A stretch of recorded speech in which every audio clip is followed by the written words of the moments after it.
Bam! Hi, here I am from Mid-Wedge Art Center. And we don't have a lot of musicians tonight because the roads are very slippery. And since I live at the Art Center and I have a book of poetry, I'm going to read you some poetry. Mavis. A great blue heron flew by at eye level between the maple branches today. Rounded beach stones and concentric circles remind me of my grandfather. At the distant breakfast nook, he described lists of community and backwards glimpses.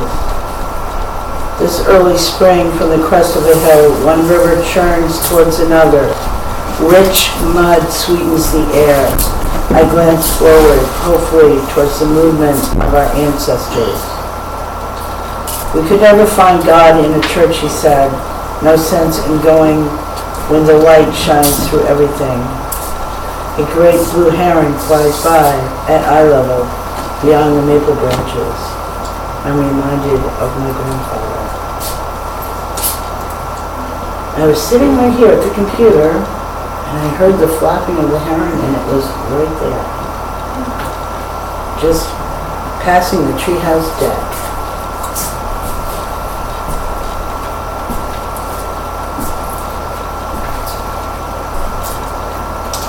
West of the river, a wide sky whispers a close thread of fresh snow. 3 large flood feathers on roadside gravel reflect the morning. I pocket this find and cross the river home. East of the river, my son bounds off the school bus and up the fire escape. Fluffs of snow melt in his hair.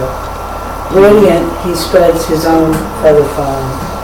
We bind the new moltings to old and loose bundles of morning visions and promises to fly. That was augury for Jake.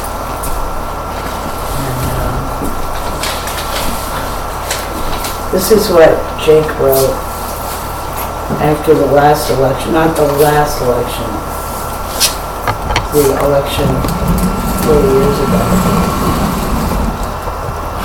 He wrote this, I don't know, maybe in the winter, maybe like January of 2010, and he died in September of 2010. We live in a democracy, a people's movement. But is it really of the people? November 4th, I'm sure you dropped your ballot. But what did you do with your support? What do you stand for? And how do you represent that? Did you protest? Did you act in a political rally? Did you write to your congressman? The other day, I was talking to a woman. I asked her about where she said the world was going. She said it looked grim.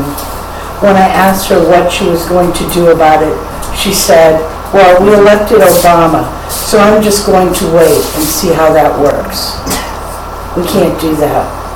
We can't stand idly by. Now is the time for action. We can't let our leaders do the work for us and listen to their words blindly as if they were the sole truth.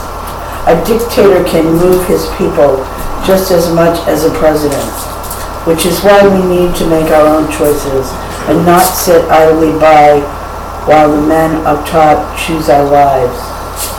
Now is the time for action. Henry David Thoreau told us there is but little virtue in the action of masses of men, and he has a point. Can we really trust everyone else to do what we want for ourselves? Do you let your mother pick out your clothing? If your taxi driver is going the wrong way, would you stop him? A democracy's choice isn't your choice, and you can't just go along with the masses. You need to break the mold. Now is the time for action. And the days might look dark ahead, but today is even more of a time to fight. Now is the time, Now is not a time to lose hope. It is even more reason to fight. Now is not the time to demand for longer chains and bigger cages. Now is a time not to ask for a better tomorrow, but to demand it. Now is the time for action. But I'm just one man, what can I do, you might think. We can't have that attitude, because if everyone had that attitude, where would we be? 200 years ago, a country united for liberty and followed a general across a freezing river just so they might someday hear freedom ring. 40 years ago, people united under a king with a dream so they may have their rights. And 30 years ago, an entire generation came together for peace. And today, a nation came together for a president that talked about hope and change, and we watched. I can't tell you what to believe in, but it's your duty to act. Get people to boycott a company, share your ideas, rally, protest, write a letter, and if you have a choice, run for office. Do everything you can. Now is the time for action. John Trust Chamber.